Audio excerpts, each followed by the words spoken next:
한 주 기업 뉴스 리뷰 주간 기업 기상도입니다. 국가부터 금융기관까지 국제금융시장에서 부도 위험이 상승세입니다. 당장 부도 나는 건 아니지만 돈 융통 힘들고 투자자 안심시킬 부담이 커진다는 뜻인데요. 경제 현장의 불안함 커진 한 주 기업 기상도 시작합니다. 첫 맑은 기업 대우건설입니다. 1조대 대형 재개발 수주 성공했습니다. 노후 지역을 30개 동 아파트로 재개발하는 한남 2구역 재개발을 대우건설이 수주했습니다. 사업비 1조 규모의 서울 한복판이라 상징성 큰 곳이죠. 경쟁자 롯데건설과 비난전, 고발까지 진흙탕 싸움이었는데 투표 끝에 이긴 겁니다. 자금 시장 막히고 부동산 시장이 침체하면서 건설사들 재무 상태에 대한 걱정이 큰데요. 수주만큼이나 돈 관리가 중요한 때입니다. 다음은 동서입니다. 대표 상품 커피 믹스 덕에 주목받은 한 주였습니다. 첫 사흘간 커피 믹스 먹으며 버텼다. 경북 봉화 아연광산 사고로 갇혔다. 221시간 만에 구조된 광부 두 분의 말이었습니다. 구조 직후 탄산음료 마시고 싶다던 27년 전 삼풍백화점 사고 생존자 말만큼 주목받았는데요.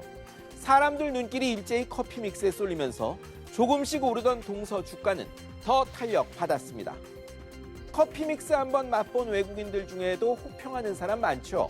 다만 지분 관계와 상표권 때문에 수출을 못한다는 건 아쉬운 부분입니다. 이제 흐린 기업입니다. 롯데케미칼로 시작합니다. 실적도 악화했는데 계열사로 인한 부담까지 커지고 있습니다. 경기 부진이 유화산업에 영향 끼치며 3분기 4천억 원대 영업 손실 냈는데요. 4분기도 업황은 어렵다고 전망했죠. 이 와중에 롯데건설 증자에 876억 원 출자하고 5천억 원 꿔줍니다. 회사채 시장 얼어붙으면서 증자와 계열사 자금 대출 아니면 부동산 침체로 힘든 롯데건설 돈 마련이 쉽지 않은 탓입니다. 롯데케미칼뿐 아니라 롯데정밀화학도 롯데건설에 3천억 원 꿔주기로 했습니다. 부동산 침체와 자금 경색이 롯데의 악재입니다. 다음은 흥국생명 보실까요? 5억 달러 해외 신종자본증권 조기 상환 안 하겠다고 해서 파문 일으키더니 느닷없이 또 갚겠다네요. 지난주 금융판 레고랜드 사태, 흥국생명의 신종자본증권 미상환 소식 전해드렸는데 해외 돈 조달 걱정 커지고 한국 기업 채권값 급락에 금융사 신용부도 위험 프리미엄까지 뛴다는 소식이 있은 뒤 갑자기 갚겠다고 입장 바꿨습니다.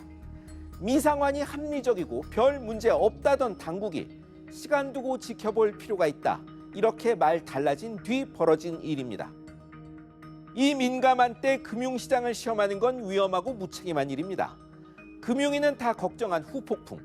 당국은 진짜 감당 가능해서 괜찮다고 한 건지 반성할 필요 있습니다. 이번엔 한국전력입니다. 레고랜드 흥국생명 사태 덕에 회사채가 유찰되는 파문이 일었습니다. 한전의 신용등급은 사실상 국가와 같습니다. S&P 기준 AA, 국내에선 AAA, 부도 위험 제로라고 해도 과언이 아니죠. 요금 못 올려난 적자 메우려 지난달 회사채를 찍는데 1조 2천억 원 계획했지만 응찰액이 적어 절반도 채 찍지 못하는 일이 벌어졌습니다. 한전은 레고랜드 사태를 원인으로 언급했습니다. 대출로 대신할 수 있지만 30조 넘는 적자 방치해도 될지, 국가와 같은 신용으로도 채권 못 찍는 사태에 누가 책임질지 따져봐야 합니다. 마지막은 한국 맥도날드입니다. 연이은 햄버거 속 벌레로 위생관리 논란 커지고 있습니다. 세계 외식산업의 상징 맥도날드. 하지만 국내에선 적자에 매각까지 거론되는 와중에 위생 문제가 떠나지 않습니다. 7월엔 햄버거 속 금속이물, 9월엔 감자튀김 이물질로 당국 조사가 있었는데 10월엔 경기도 매장 두 곳에서 기생충, 벌레 소식이 있더니 지난주에도 벌레 추정 이물질 논란이 벌어졌습니다. 납품사 잘못일 수 있지만 그렇다고 책임이 없어지진 않습니다. 팔 때 팔더라도 이런 일 막는 게 돈 더 받는 길 아닐까요? 1997년과 2008년 우리는 큰 위기 속에 비싼 수업료를 치르고 위기 대처법을 배워야 했습니다. 한 걸음 내딛기 조심스러운 이때 섣부르고 미숙한 당국의 대처는 기업과 국민에게 더 비싼 수업료란 부메랑으로 돌아올 수 있습니다. 지금까지 주간 기업 기상도였습니다.